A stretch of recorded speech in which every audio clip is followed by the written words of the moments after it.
Bien. Entonces, fíjense que lo que pasa, lo que ustedes están viendo aquí es que básicamente cuando hablamos de bioinformática estamos hablando de algún tipo de área del conocimiento que básicamente, pero no únicamente, pero básicamente une dos campos, que son la biología. Cuando hablo de biología hablo de las ciencias biológicas en general y las tecnologías de la computación, en general como la ingeniería de sistemas, pero no realmente es el término, ¿bien? Pero básicamente estamos ciencias de la computación y ciencias biológicas unidas. Eso es básicamente lo que hacemos en esta área que llamamos bioinformática. Pero entonces déjenme antes de introducir el tema de bioinformática a esto. Entonces fíjense que por este lado, ¿qué tenemos? Tenemos las ciencias de la computación, ¿bien? Y por ese lado tenemos las ciencias biológicas. En ciencias biológicas está todo, medicina, biología, genética, todo. Entonces, fíjense que ustedes pueden ver que hay dos relaciones. Hay una relación que es cómo aplicamos los métodos y estrategias y conocimiento de las ciencias de la computación acá, cómo se las aplicamos a la biología para resolver problemas en biología. ¿Sí? A esa área, de nuevo, donde aplicamos este conocimiento computacional para resolver problemas en biología, lo llamamos biología computacional en general. Bien. Este es el área que nosotros vamos a trabajar, esto aquí, esta relación de cómo aquí se aplica hacia acá. Lo que pasa es que también hay otra relación y es cómo desde los conocimientos de las ciencias biológicas, las teorías, los conceptos de las ciencias biológicas se pueden aplicar para resolver problemas en computación. Fíjense que es otra cosa, es todo lo contrario. A esta área, donde aplicamos este conocimiento para resolver problemas aquí, es lo que se puede llamar en términos generales como computación bioinspirada. Por ejemplo, ¿qué tópicos hay aquí? No sé si ustedes, bueno, todos conocemos que las neuronas funcionan en red y que hay unas redes neuronales, obviamente, es básico y sobre todo en el cerebro, y bueno, bla, bla, bla, todo ese rollazo, que por lo menos lo tenemos conceptualmente todos, creo. Resulta que esa idea de redes neuronales aplicada a las ciencias de la computación, es decir, esa idea se ha aplicado a las ciencias de la computación en un área que se llama redes neuronales y sirve para solucionar problemas en computación y sobre todo para generar programas o algoritmos de aprendizaje. Se utiliza mucho en el aprendizaje de máquinas y en otras áreas. De hecho, todo lo que conocemos ahora como inteligencia artificial o deep learning, todo lo que hablamos ahora de inteligencia artificial, bueno, yo creo que ese es un tema que escuchamos todo el tiempo, está basado en las redes neuronales. Es decir, en ese concepto de resolver problemas aparte de pequeños nodos que se conectan con todos y generan como un conocimiento conjunto y aprenden y tal. Bueno, eso tiene toda una ciencia detrás, pero es solo un ejemplo de cómo un concepto biológico se aplica en computación. Eso es lo que se llama la computación bioinspirada. Esto no es lo que vamos a trabajar en este curso y esto no es la biología computacional, ¿vale? Para que lo sepan. Nosotros tratamos de cómo aplicamos estos temas para las ciencias de la computación para resolver problemas en biología. ¿Hay alguna pregunta hasta ahora? Ok. Recuerden que pueden abrir su micrófono y preguntar en cualquier momento, sin lío. Entonces resulta que nos vamos a enfocar en esta parte. Entonces, cuando nosotros hablamos de esa relación, de esa biología computacional, de cómo aplicamos conceptos de las ciencias de la computación para resolver problemas en biología, tenemos como dos grandes áreas. Esas dos grandes áreas son un área que se llama como una aproximación más bien que está basada en la minería de datos, esto es basado en minería de datos, y otra área que está basada en simulación. ¿Qué significa esto? Perdón, significa que cuando yo voy a aplicar una técnica o una herramienta computacional para resolver alguna pregunta biológica, yo puedo hacer dos cosas. Comenzando por el amarillo, yo puedo por ejemplo, crear un modelo de un sistema biológico. Ahí estoy en una aproximación basada en simulación, donde creo un modelo, algo que representa o que hace una mímica del, por ejemplo, creo un modelo de la célula y veo esa célula cómo crece, por ejemplo. ¿Sí? Eso es una aproximación computacional basada en simulación. Pero yo también puedo hacer otra cosa, que es esto de acá. Y es que yo puedo decir, no voy a hacer un modelo computacional de una célula ni nada, sino que con programas bioinformáticos, con programas más bien con aproximaciones computacionales, voy a estudiar, por ejemplo, cuántos genes existen en un genoma. ¿Cuál es la estructura de esa proteína? ¿Será que esa proteína tiene un dominio funcional? ¿Será que ese gen tiene una zona de binding de no sé qué? ¿Cuántas repeticiones hay en un genoma? Fíjense que son preguntas distintas, aproximaciones distintas, pero las dos son computacionales. Estas de aquí son como de, ¿qué cosas hay? ¿Qué características, qué componentes tiene ese sistema biológico? Y esta área de aquí lo que me dice es cómo se comporta ese sistema biológico y por eso lo simulo. Son dos aproximaciones distintas, pero son todas parte de esto que llamamos biología computacional. En términos generales, a esta área de aquí, que es donde nos preguntamos cuántos genes, cuántas proteínas, qué características tienen esos genes, qué función pueden tener, esas proteínas se pliegan, no se pliegan, será que se unen con un receptor o no, o sea, todas esas preguntas de elementos biológicos es lo que clásicamente llamamos bioinformática. Y aquí es donde vamos a estar trabajando, ¿vale? Esta semana. Esto que está aquí es lo que en general actualmente llamamos biología de sistemas. Y es, o Systems Biology en inglés, que ustedes lo habrán escuchado. Y es básicamente cómo nos aproximamos no a qué componentes tiene el sistema biológico, sino a cómo operan esos componentes unos con otros. Simulamos el comportamiento. Es distinto, ¿vale?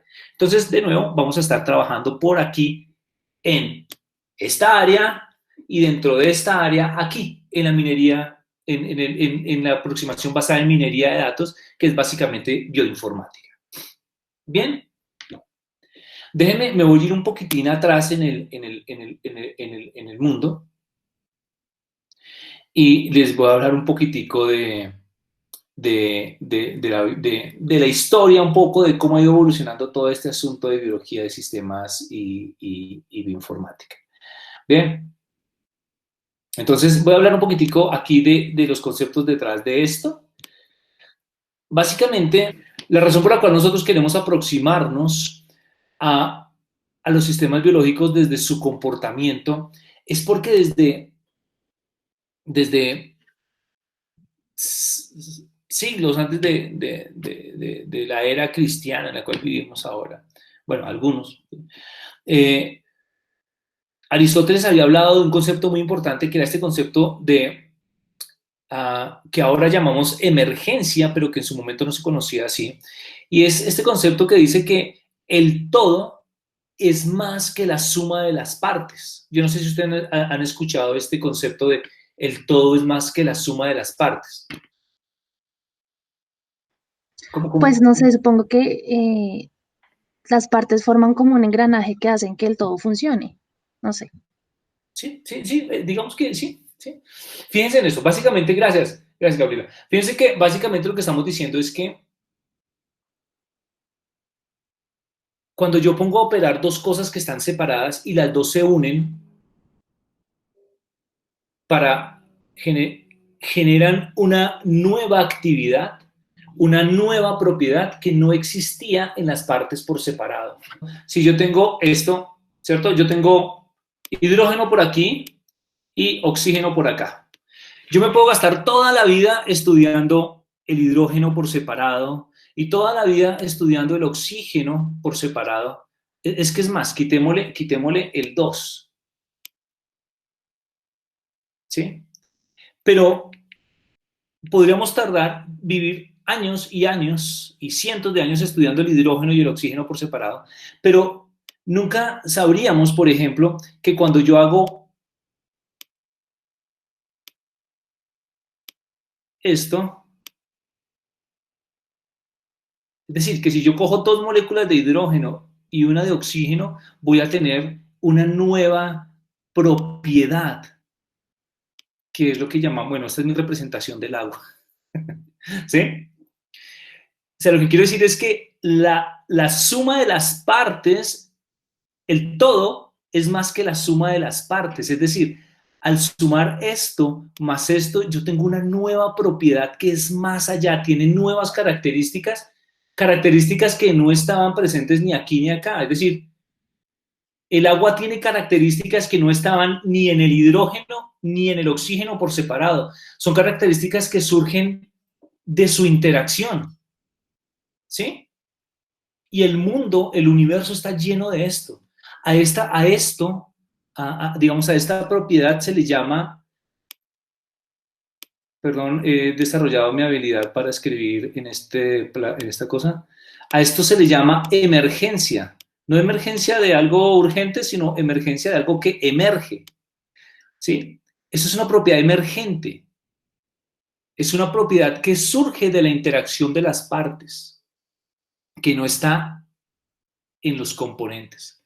Y ejemplos de emergencia tenemos en todo lado. Imagínense, por ejemplo, esto. ¿Sí? Eso es NaCl. ¿Sí? Es lo mismo. De hecho, la propiedad emergente más grande que existe es la vida. ¿Sí? Fíjense que la vida en qué está basada, básicamente está en carbono, hidrógeno, oxígeno, nitrógeno, ¿sí? Pero cuando todos esos componentes se unen, surge esa nueva propiedad que llamamos la vida. Entonces, fíjense que la vida es una propiedad emergente como tal. ¿Listo? O sea, ese es un concepto muy bonito. Resulta que esa idea de emergencia la empezaron a trabajar Aristóteles y en realidad otros filósofos no occidentales antes, pero digamos que estamos subyugados por la cultura occidental, entonces vamos a seguir ahí, ¿vale? Pero resulta que esa idea aristotélica de que el mundo funciona como una propiedad emergente duró mucho tiempo. 320 antes de Cristo, el año, la natividad, pero después, sobre todo en el periodo de la revolución científica, pasó algo. Y es que surgieron estos grandes pensadores, Newton, Galileo, Linneo y Descartes, sobre todo Descartes. Y ellos empezaron a decir, brother, la cosa es distinta. El mundo se parece más a una máquina. Y es una máquina que tiene engranajes y componentes y tiene unas leyes muy específicas. Y si nosotros analizamos esas partes, vamos a entender el mundo. O sea, ya se empezó a ir como la idea de conjunto, holística, y se empezó a hablar más como de el mundo y el universo como una cosa mecánica. Y si es mecánica y podemos entender sus partes, podemos conocer el mundo. Eso fue lo que empezó a pasar aquí. Y el rey de ese asunto es Descartes. Porque Descartes dijo esto, mire, si usted tiene una situación compleja, usted puede cogerla, analizarla y reducirla en partes pequeñas y así conoce el todo. Y entonces, Descartes generó esta idea de que nosotros podemos coger un problema, coger sus partes, estudiar las partes, unirlas y aproximarnos así al estudio de ese fenómeno. Por ejemplo, imagínense ustedes en el área de la genética y la genómica. Nosotros lo que hacemos es que decimos, no, pues el genoma humano tiene 20.000 genes, estudiemos más bien uno por uno, los conocemos uno por uno y después unimos todo ese conocimiento y tratamos de entender la vida, el ser humano. ¿Sí? Esa es una aproximación estrictamente reduccionista que no tiene nada que ver con la idea holística, pero que viene mucho de René Descartes y que además era la aproximación que más sana por todos los problemas técnicos que se tenían y que tenemos aún, digamos, para entender el mundo de manera más global. Bien, Después de esto, pues vinieron otras personas como Loeb, con el concepto mecanicista de la vida, etcétera. Pero después empezó a surgir un poco como la idea otra vez de no, sobre todo aquí en los años 20 y 50, empezaron a hablar, no, eh, la idea de las cosas holísticas y entender el todo es importante también en biología. Y bueno, entonces empezó como que esta idea de emergencia empezó a emerger otra vez. Ya les conecto todo este asunto de emergencia y no de emergencia. Entonces, ¿qué pasa? Imagínense qué es lo que sucede. Bueno, aquí hay unas cosas algunos hitos que sucedieron. Lo que pasa es que, muchachos, a mí no me gusta ver la bioinformática, ni la ciencia, ni nada de manera aislada. La bioinformática existe porque hubo una serie de condiciones históricas que llevaron a que la bioinformática se generara como tal. Y eso es lo que estoy tratando de darles en esta clase. ¿De dónde viene esto y qué características y por qué la bioinformática tiene las características que tiene ahora? Bien, por eso estoy dando desde Aristóteles el asunto. O sea, para algunos es hilar muy fino, pero para mí es necesario, ¿vale? Entonces, fíjense que nosotros estamos hablando, por ejemplo, que desde los años 30 estamos hablando de conceptos de termodinámica fuera del equilibrio, o sea, unos conceptos muy interesantes que nos dicen por qué es importante este concepto de la termodinámica libre del equilibrio, porque los sistemas vivos son sistemas vivos que se mantienen, la vida es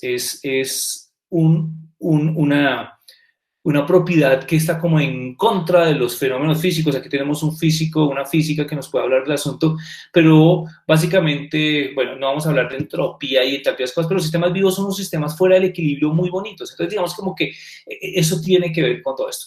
Después por aquí se descubre el material genético, el DNA. Recuerden que antes de este hito se pensaba que el elemento que llevaba la vida y la heredabilidad eran las proteínas.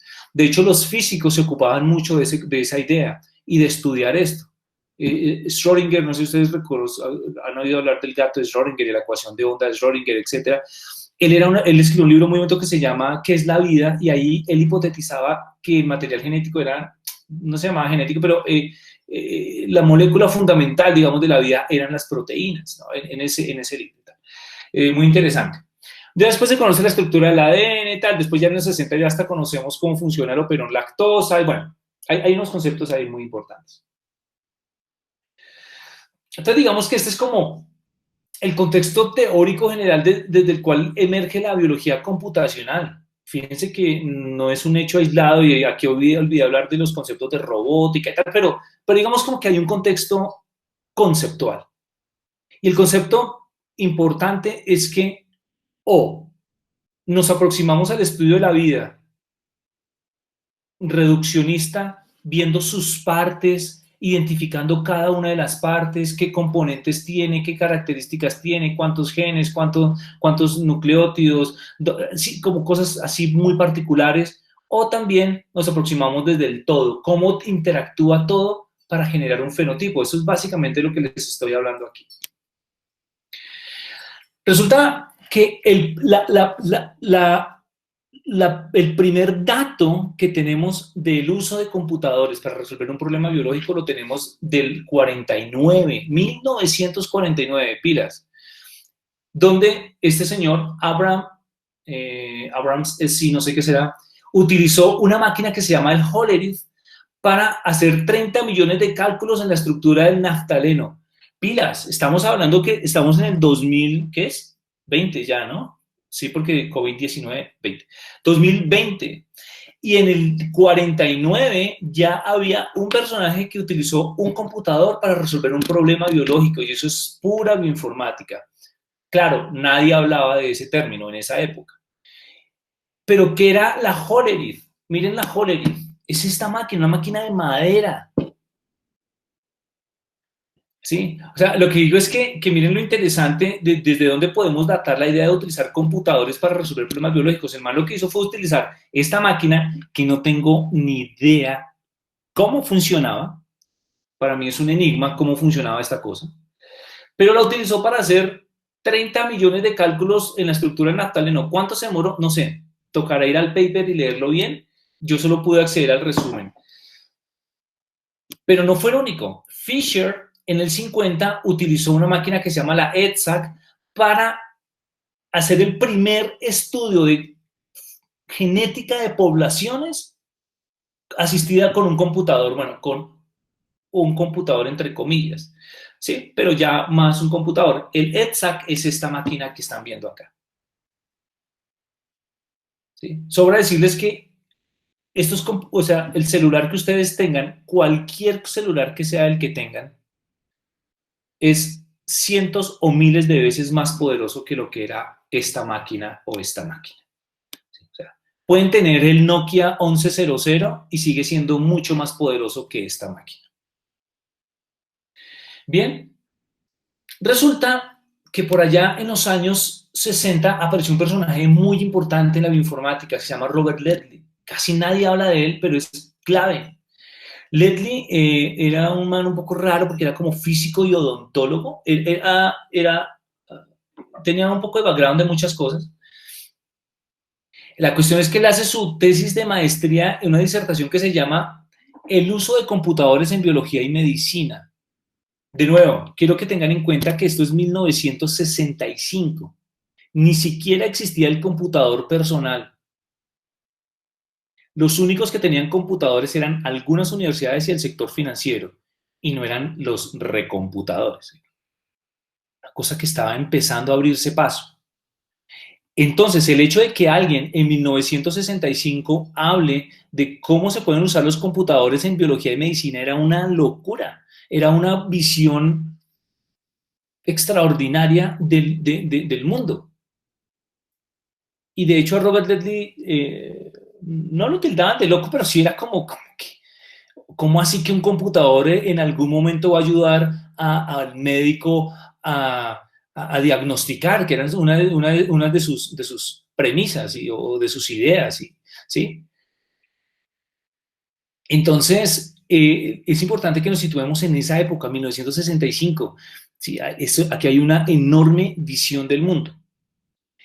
Este señor fundó algo que se llama el National Biomedical Research Foundation, o el NBRF, que ven ahí abajito, y sucedió algo muy importante. Resulta que allá, a ese lugar, a su fundación, voy a saltarme aquí un par de diapositivas, ahora vuelvo aquí, llegó esta señora, Margaret Dayhoff, perdón por el inglés así chabacano. Margaret Dayhoff es considerada la madre de la bioinformática, ¿sí? O sea, como la fundadora, digámoslo, de la bioinformática. A pesar de que, les voy adelantando esto, la primera vez que se usó el término bioinformática en el mundo fue en 1991. ¿Okay? Aquí estamos todavía en los años 60. Margaret Dayhoff estaba haciendo su tesis de doctorado y ella fue de las primeras personas que utilizó sistemáticamente los computadores para resolver sus problemas de tesis. Fíjense que en el 62 creó este programa que se llama ComProtein, un programa computacional para ayudar en la determinación de la estructura primaria de proteínas. ¿Qué es la estructura primaria de proteínas? Recuerden que es la secuencia de aminoácidos, ¿sí? Triptófano, alanina, eso. Pero lo que es importante es que, de nuevo, estamos hablando de 1965. Para hacerle la historia súper corta, Margaret Dayhoff tenía que pedirle permiso a la universidad para trabajar en su computador, en el computador de la universidad. Los domingos en la noche le prestaban el computador, literalmente. ¿Por qué? Porque no existía el computador personal. Esos eran personas pioneras, pero de nuevo, aquí estamos hablando de que ella empezó a diseñar un programa para ayudarle a contar aminoácidos. Les cuento esta historia brevemente. Ustedes saben que los aminoácidos, hay aminoácidos, digamos que la manera en que uno denota los aminoácidos es de esta manera, ¿no? Entonces, por ejemplo, yo tengo la A para alanina, ¿cierto?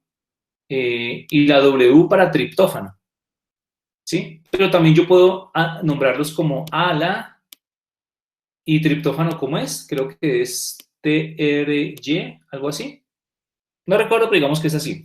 La cuestión es que cuando Margaret Dayhoff empezó a trabajar, esta era la notación que se utilizaba para aminoácidos.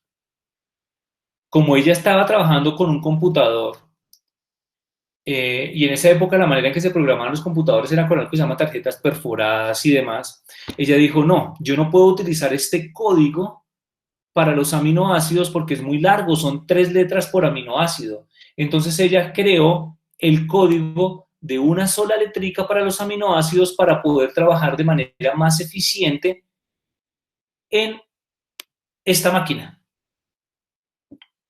y cometer menos errores. Es decir, uno tiende a cometer menos errores si tiene que digitar solo una letra a que si tiene que digitar 3 letras. Solo como algo anecdótico, el código para aminoácidos de una letra lo creó Margaret Dayhoff para su tesis computacional. Bien. Listo. Esta es la ETSA, es decir, aquí donde está ella es como una partecita, pero esta era toda la máquina donde ella trabajaba. Entonces, fíjense qué es lo que sucede. Estamos diciendo que estamos por aquí en una época que podemos llamarla protobiología computacional. Aquí nadie hablaba de biología computacional ni nada de eso. Simplemente eran personas que de manera aislada usaban un computador para resolver un problema biológico. ¿Sí? Estamos hablando entre 1960 y 1970. Por aquí aparece este señor clave que se llama Ludwig von Bertalanffy.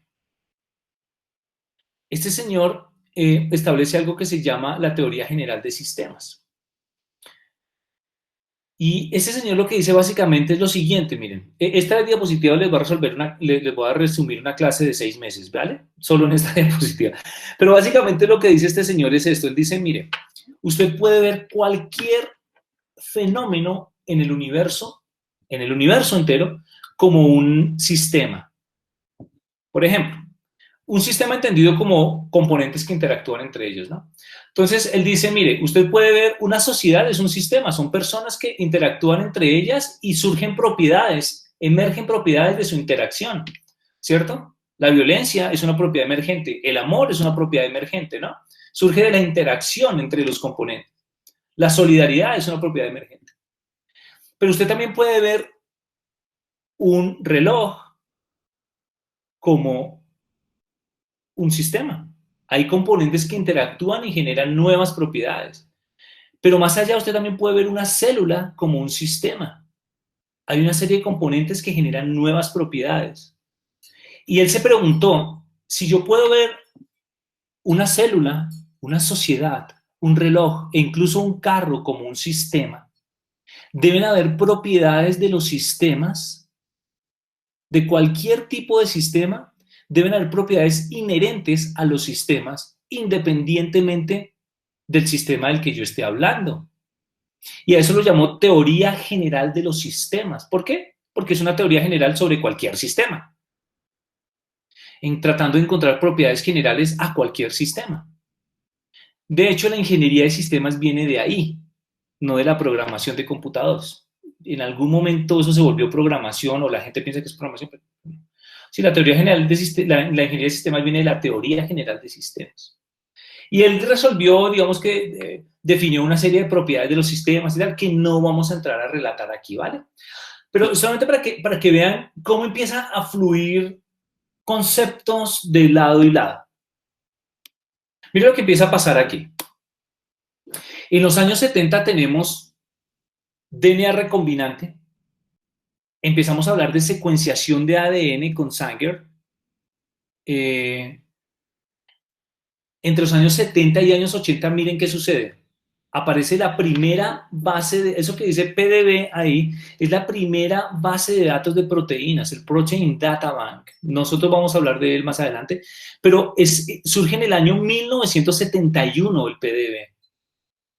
¿Ustedes saben cuántas secuencias tenía el PDB en su primera versión en 1971? Esa base de datos tenía 7 proteínas. Es decir, alguien dijo, oiga, ¿qué tal si creamos una base de datos de 7 proteínas? Eso es en el momento debe haber parecido una tontería. ¿Para qué hacemos una base de datos para meter 7 cositas? De nuevo, es una visión, aquí había una visión importante de lo que empezaría a pasar. Fíjense que suceden otras cosas.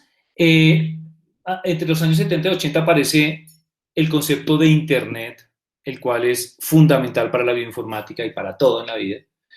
Aparece algo que se llama el protocolo TCP de cómo compartir datos por Internet.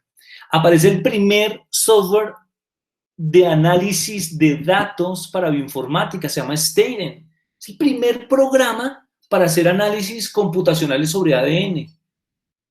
Es mediados de los años 70. Nadie habla de bioinformática todavía, pero ya hay un paquete para... ¿Qué hacía este programa? Pues contar cuántas guaninas, citocinas, porcentaje de guanina y citosina, timina, cosas muy sencillas, pero ya es un software para eso. Y en los años 79, creo que más o menos, se crea el GenBank, la base de datos más grande de ADN en este momento en el mundo, conjuntamente con el ENA, lo vamos a ver. Pero fíjense que ya en el 79 la gente dice, oigan, necesitamos bases de datos donde guardar la información de ADN porque ya tenemos una cosa que se llama Sanger Sequencing, donde están secuenciando fagos y cosas, y donde vamos a guardar esas secuencias de ADN. Y se crea este GenBank en el 79. Nadie ha hablado de bioinformática todavía. ¿Qué pasa entre los años 80 y 90? Pues aparece el primer fago secuenciado con técnica Sanger, aparece la técnica del PCR, y en el año 85, 86 aparece la iniciativa de secuenciación del genoma humano. Y esta iniciativa de secuenciación del genoma humano cambia completamente el panorama de todo en bioinformática y en ciencias biológicas. Porque es la primera vez que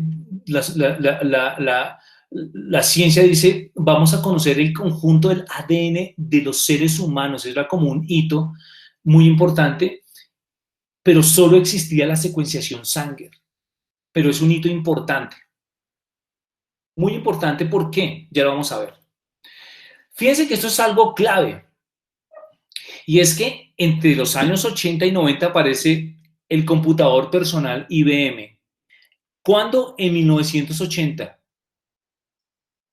Miren todo lo que ya se ha hecho más o menos de computación desde el 49, pero es solamente hasta el año 80 que aparece un computador que tú puedes decir, este computador es mío, lo tengo aquí y lo puedo manejar yo. Eso ayuda mucho a que se desarrolle la bioinformática. Entonces ya aparece los primeros algoritmos, esto que ven aquí que dice Smith-Waterman algorithm, es el algoritmo para el alineamiento local de secuencias. Aparecen ya después otros programas que ya reconocemos más en bioinformática, como el FASTP, y aparece una base de datos de proteínas que se llama el SwissProt, a mediados de los años 80. Y se conforma el NCBI a inicios de finales de los 80. Ya vamos a hablar del NCBI. Lo que quiero decir es que fíjense cómo se empieza a crear un ecosistema computacional en la parte de abajo y un ecosistema biológico arriba. ¿Qué pasa? Que estamos empezando a generar datos para analizar. Y si tenemos datos para analizar, necesitamos computadores que nos ayuden a analizarlos. Y precisamente aparece el computador personal. Y entonces empieza a confluir esto. Se empiezan a generar muchos datos, pero también aparecen computadores para hacerlo, para analizar esos datos. Y así se empieza a conformar la biología computacional. De hecho, mucho del desarrollo de la bioinformática surge del proyecto de secuenciación del genoma humano, porque para analizar esos datos se necesitaba herramientas para analizarlos, porque era un volumen de datos al cual no estaban acostumbrados los científicos. Entonces, la bioinformática se dispara ahí, aunque nadie había hablado de bioinformática todavía. Ya para los años 90 tenemos muchos genomas secuenciados y también ya se empiezan a generar muchos modelos computacionales de manera dinámicos, digamos, para biología. Entonces, fíjense que estamos hablando de dos cosas. Estamos diciendo que empezamos a analizar los componentes de la célula de manera reduccionista con bioinformática, pero también estamos empezando a generar modelos computacionales de cómo se comportan las cosas en una aproximación de simulación. Entonces, tenemos un inicio de la aproximación basada en minería de datos y una aproximación basada en la simulación. Y en los años 90 se dispara este asunto, ya aparece BLAST, aparece Linux, que es muy importante para la bioinformática, Y en el 91, miren que aparece el concepto de bioinformática, solo hasta el 91 se empieza a hablar de bioinformática.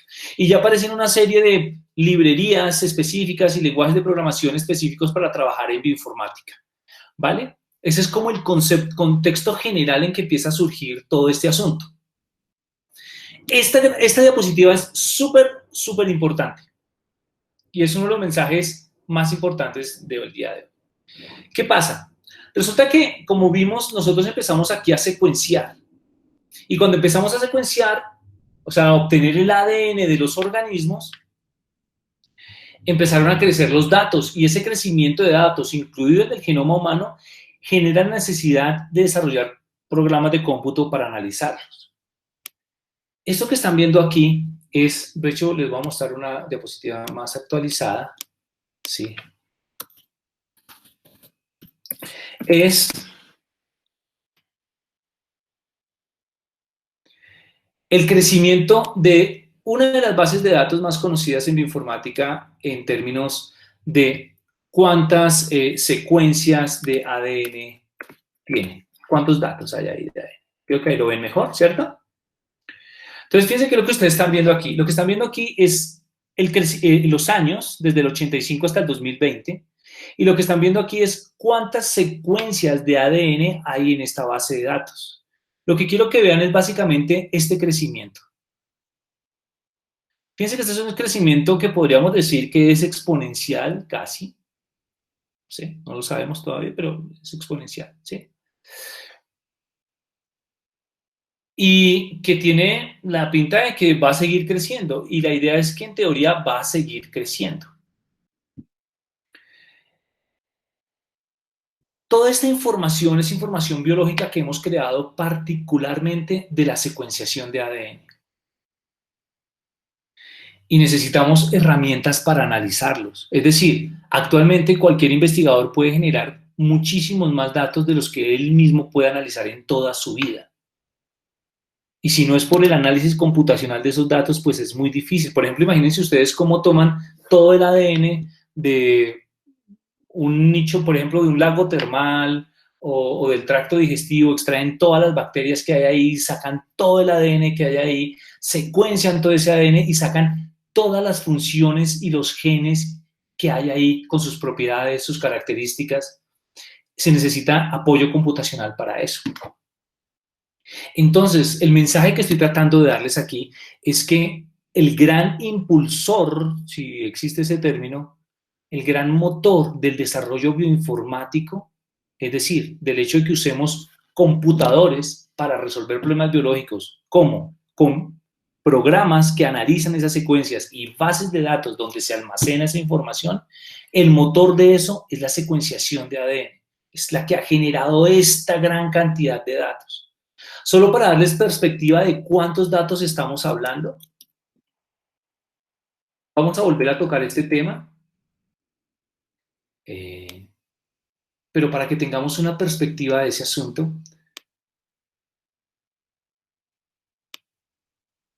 les quiero mostrar esto. Miren, la base de datos completa del NCBI en este momento está en 834 terabytes. Comprimido. Significa que si yo descomprimo esta información, que son todos los genes, genomas, ADN que hay en el NCBI, si yo descomprimo esto, voy a tener más o menos 3 veces esto, es decir, que va a tener como más o menos 2.5 hasta 3 petabytes de información. Yo no sé si a ustedes les dice mucho esto, pero quiero que averigüen un poco cuánto es un petabyte y cuánto es un terabyte de información. Pero básicamente lo que estoy diciendo es que ustedes descomprimen en la base de datos del NCBI, donde hay, después vamos a hablar de ellas, tranquilo, pero donde está todo el ADN que conocemos, digamos, hasta el momento. Bueno, es una manera de decirlo.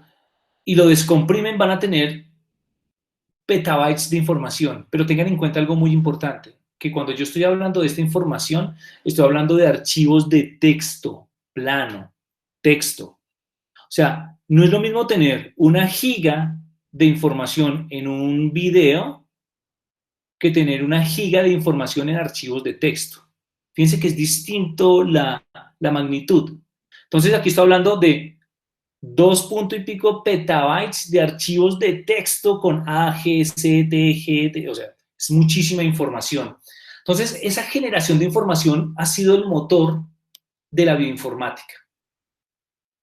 ¿Vale? Eso es algo que es muy importante que ustedes tengan en cuenta y esto ha llevado a la necesidad de generar bases de datos e información biológica. Entonces, fíjense qué es lo que tenemos aquí.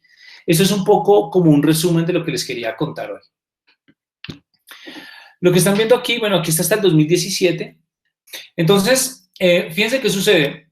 Como les comentaba, lo que están viendo aquí básicamente es los años. Aquí lo que están viendo es una escala de miles de dólares y aquí están viendo el número de bases. ¿Qué significa? De bases, estoy hablando de bases nucleotídicas, es decir, cuántas adeninas, guaninas, citosinas y timinas hay en las bases de datos en general. ¿Listo? Esto le está hablando básicamente de la cantidad de información. Y solamente quiero que vean esto. Es una gráfica obviamente muy cualitativa. Quiero que vean esta línea azul que habla de los precios de secuenciación, es decir, cuánto vale obtener información biológica. Y lo que ustedes se dan cuenta es que con el paso del tiempo, obtener información biológica, ADN, RNA, decrece, el valor baja. Y obviamente, eso que dice MBL Growth es el crecimiento de las bases de datos. Eso es una base de datos que ahora se llama ENA. Y obviamente, a medida que bajan los precios de secuenciación, sube el número de secuencias que se generan, ¿vale? Que es básicamente lo que les acabo de mostrar aquí. Por eso tenemos tantos datos. ¿Por qué? Cuando el proyecto Genoma Humano se empezó a secuenciar, ese proyecto costó millones, escúchenme bien, millones de dólares, secuenciar el genoma humano por acá. Hoy día, secuenciar un genoma vale $1,200. ¿Es una plata? No es, pues tampoco es tanto. Es decir, no son 20, 30, 150, 200 millones de dólares. No, son $1,200. Entonces uno puede secuenciar ahora muy barato. A eso es a lo que hago referencia con esto. Los precios de secuenciación bajan y sube la cantidad de datos. Y pues esto nos ha llevado a este mundo de la minería de datos donde necesitamos programas para encontrar los genes, qué funciones tienen esos genes, conocer las proteínas, qué posibles estructuras tienen esas proteínas y demás, digamos, información que requerimos de los genomas. Y por eso tenemos ahora sistemas de información, bases de datos que nos dan toda esa, digamos, esa magnitud acerca de toda la información que tenemos. Entonces, bueno, esto que están viendo aquí abajo básicamente es, para no dejarlos como con esta gráfica tan sin analizar, esto que están viendo aquí es el tipo de perfiles profesionales que se han generado a partir de esa interacción computacional biología. Entonces, en los años 90 se empezó a hablar mucho de bioinformáticos, a partir del año 2000 se empezó a hablar de biólogos de sistemas, ¿recuerdan? De toda esta teoría general de sistemas, de modelos, de la aproximación basada en modelación y tal. Y últimamente se está hablando mucho de científicos de datos.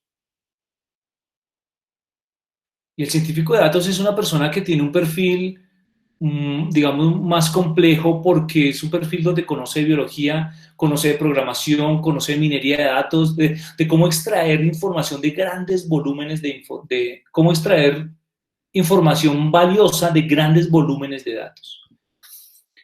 Y esto que están viendo aquí es como una serie de áreas que se han ido generando a lo largo del tiempo con base en esta interacción entre los computadores y la biología. Estamos hablando de la teoría general de sistemas, aunque ella realmente es independiente de la biología. Estamos hablando de la bioinformática. Fíjense que fue desde el 91 que empezamos a hablar de bioinformática. La biología de sistemas a mediados de los años 90, y todo esto sigue hasta el presente. La biología de redes, que es como una subárea de la biología de sistemas, pero que trabaja en otro campo. Y algo que se llama también la bioinformática translacional, que es como esa bioinformática aplicada a medicina. Entonces, hay todo un mundo aquí que podríamos, obvio, por eso tenemos cursos de bioinformática de 6 meses, de 4 meses, y de hecho, los cursos de bioinformática de 4 meses siempre se quedan cortos. Entonces, esto simplemente es como una visión muy general del asunto. Aquí hay una serie de cosas que no voy a entrar a hablarles, que es donde les quería hablar de toda la aproximación basada en simulación, eh, que es cómo trabajamos en redes, cómo hacemos todo este tipo de análisis de redes. Bien, muchachos, yo creo que básicamente eso era lo que les quería comentar por hoy. O sea,